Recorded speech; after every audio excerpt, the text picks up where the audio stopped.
Bismillahirrahmanirrahim. Assalamualaikum warahmatullahi wabarakatuh.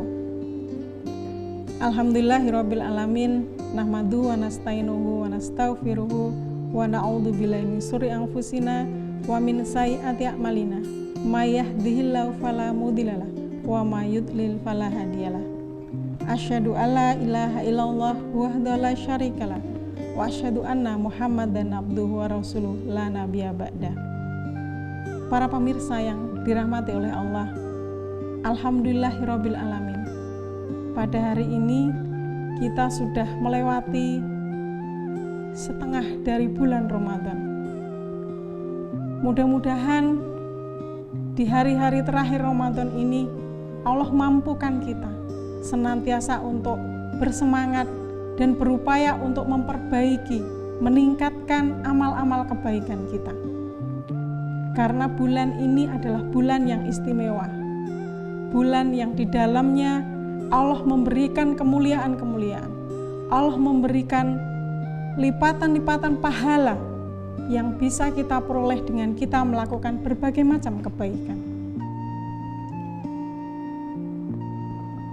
Allah Subhanahu wa Ta'ala berfirman di dalam surat Al-Baqarah ayat 185.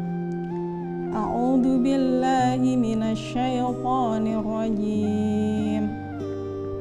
Syahrul Ramadan alladzi unzila fihil Qur'an. Pada bulan Ramadan Allah menurunkan Al-Qur'an. Oleh karena itu kita sebagai umat Islam semestinya menggunakan kesempatan ini untuk semakin mendekatkan diri kita dengan Al-Quran. Mengapa? Mengapa Ramadan ini disebut dengan Syahrul Quran?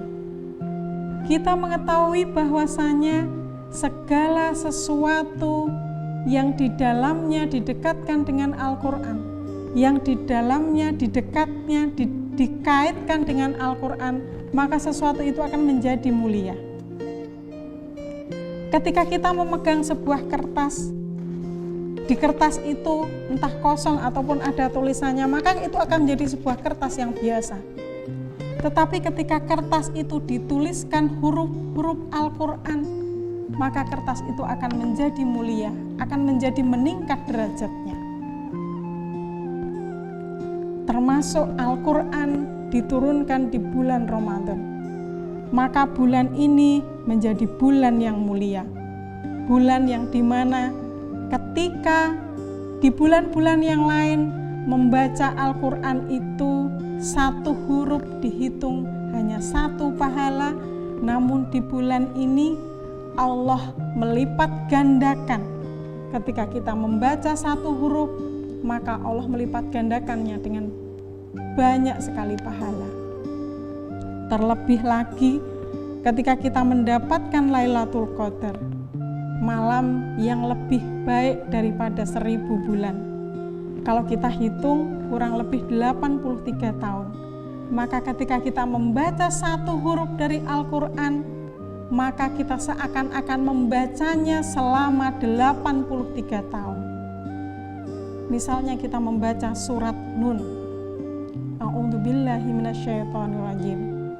Nun. Maka kita seperti seakan-akan membaca Nun itu selama 83 tahun. Maka alangkah meruginya kita kalau sampai kita menyia-nyiakan kesempatan ini.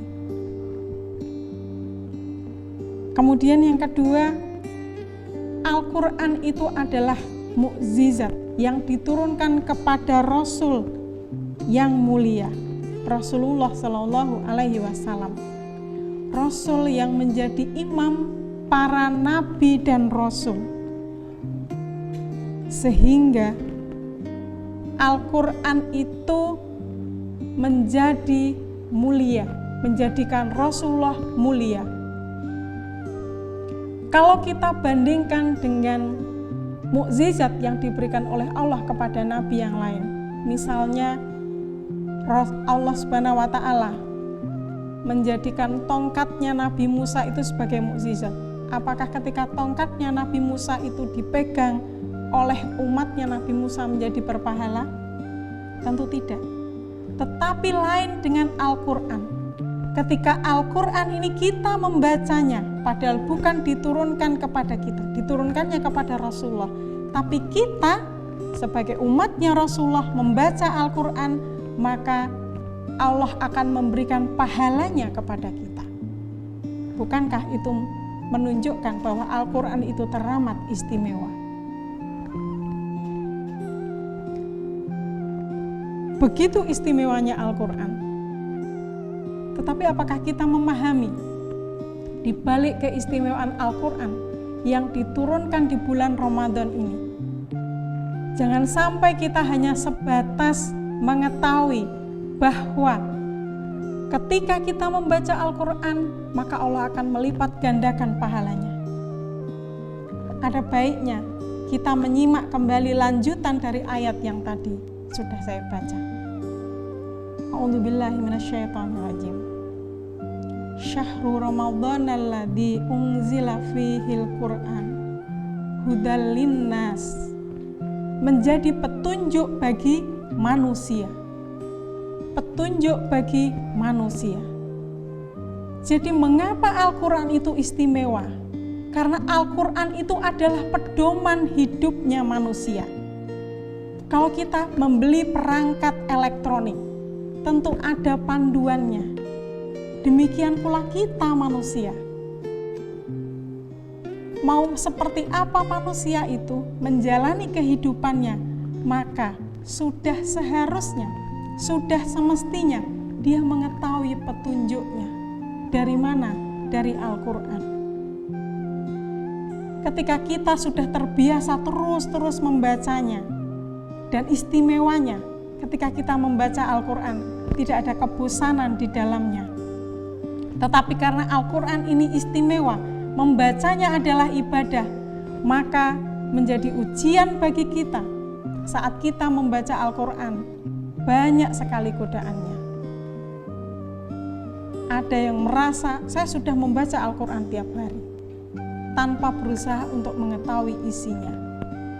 Padahal justru itulah yang harus kita pelajari. Seperti apa kita harus menjalani kehidupan ini? Seperti apa saya harus menghadapi masalah?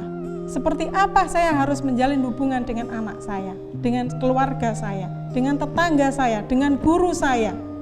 Semua ada di dalam Al-Quran. Kembali lagi kepada kita. Apakah kita sudah menyadari dengan sesungguhnya bahwasanya Al-Quran itu adalah pedoman hidup bagi kita?